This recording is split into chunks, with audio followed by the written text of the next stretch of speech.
si deve avere la hora per iniziare e la hora per finire, perché siamo umani, non siamo delle sex machine. To brzmi super strasznie, jest owiane bardzo dużą ilością mitów, nie wiem, przemocy i całego wyobrażenia o tym, jakie to jest najgorsze na świecie.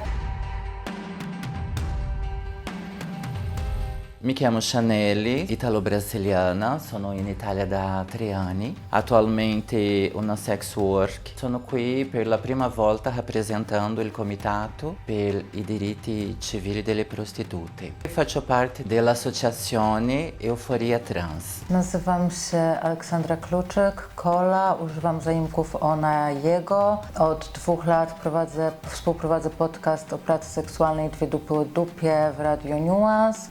Przez 4 lata pracowałam jako full service escort, czyli w kontakcie bezpośrednim z klientem. Teraz się pomału przebranżowuję na robienie queerowego porno, post-porno. Ho iniziato quando ho dichiarato la mia identità come donna trans nella società. Diciamo che in Brasile le persone trans non hanno molta possibilità di formazione professionale e tutto quanto. Dovevo lavorare sempre il doppio per poter compensare il fatto di essere una donna trans. Quando ho compiuto la maggiorità ho iniziato a fare questo lavoro. Mi piaceva l'idea di essere autonoma, poter avere un'opportunità in più. Zaczęłam pracować właśnie ponad 4 lata temu. Miałam taką sytuację, że chwilę przed tym, jak rozpoczęłam pracę, około miesiąca przed tym, dostałam zawiadomienie komornicze o tym, że mam jakieś tam kilka tysięcy długu za niespłacone bilety, za jazdę bez biletu komunikacją miejską. Poszłam do swojej przyjaciółki i ona wtedy wyałtowała mi się z tego, że pracuję seksualnie. Założyłam wtedy konto i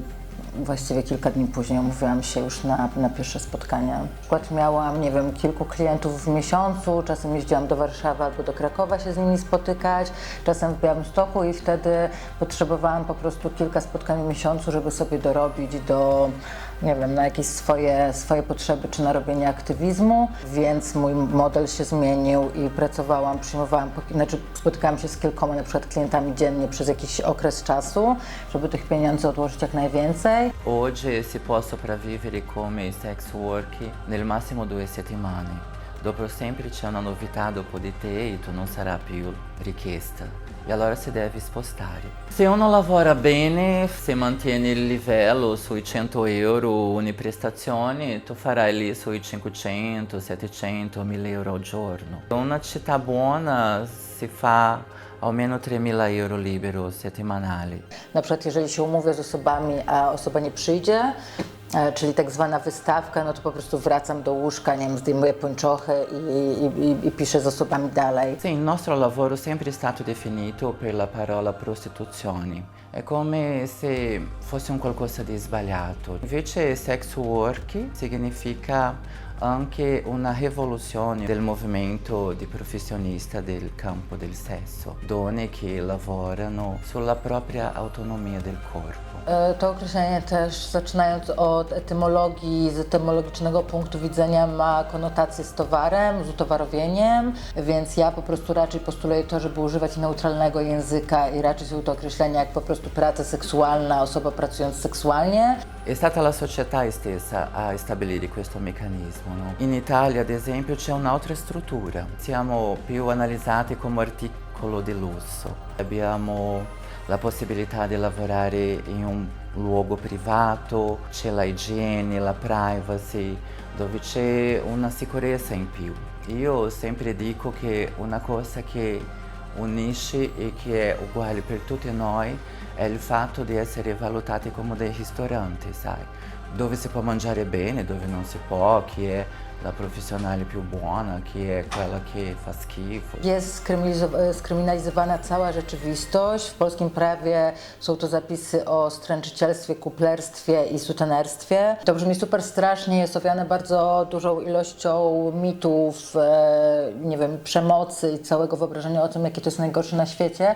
W Polsce obowiązuje abolicjonizm, co oznacza, że praca seksualna, czyli wykonywanie tego, czym ja się zajmowałam, czyli takiego pracy w kontakcie bezpośrednim z klientem, nie jest kryminalizowane, ale też w tym rozumieniu prawnym nie jest legalne. jeżeli zgłoszą to na policję, grozi im to, że zostanie zamknięte ich miejsce pracy, że przy okazji ich pracę straci kilkanaście na przykład koleżanek, które również pracują w tej agencji, więc no tak, osobom, jakkolwiek to strasznie i cynicznie brzmi, po prostu nie opłaca się zgłaszać przemocy, więc po raz kolejny jesteśmy pozostawione same sobie. E la legge italiana è un po' schizofrenica, sai, nel senso, da un lato non proibisce la sex work, ma da un altro lato chi va per strada, che riceve sempre una foglia di via o è di una certa forma penalizzata a quello che può essere definito come supporto o come sfruttamento della prostituzione. Stiamo parlando di questa stessa società, non che cria tutto questo commercio, che consuma tutto questo commercio, ma che alla fine criminalizza lo stesso, no? Diciamo che essere donna, dal mio punto di vista, una donna trans, è sempre essere considerata nella società patriarcale un uomo che ha lasciato questo potere indietro per vivere un altro potere, che è il potere della donna. Właściwie od 2021 roku mierzę się z dużym wypaleniem aktywistycznym, głównie spowodowanym właśnie tą ekspozycją i byciem wyautowaną osobą działającą w obszarze pracy seksualnej i właśnie całemu hejtowi, całej przemocy, która mnie spotkała w tym okresie i wykonywanie też po prostu bardzo dużo pracy. Dla mnie praca seksualna jest pewnego rodzaju safe space'em, gdzie właśnie wszystkie te osoby, które kapitalizm i patriarchat wyklucza, bo są na przykład właśnie osobami, które nie są zdolne na przykład do pracy na etat ze względu na swoje zaburzenia czy choroby psychiczne, czy lęki społeczne.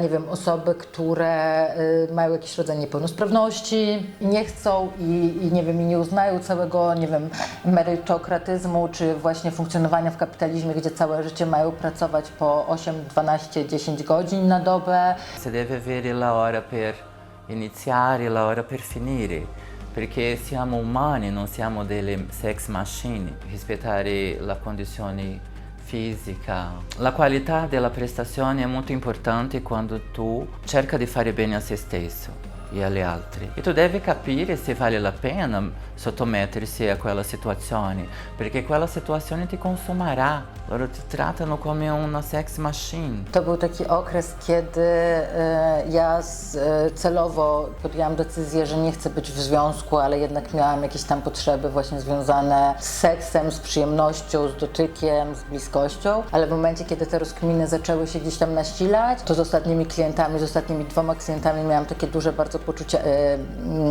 nieadekwatności i właśnie tego, że kompletnie się nie odnajduję w tym seksie z cis-heteromężczyzną, a po prostu nie chciałam sobie, nie wiem, robić krzywdy, czy po prostu robić czegoś wbrew sobie. Z pracy też już chciałam zresztą wcześniej zrezygnować i przebranżawiać się na porno, więc była to jakaś taka naturalna też kolej rzeczy.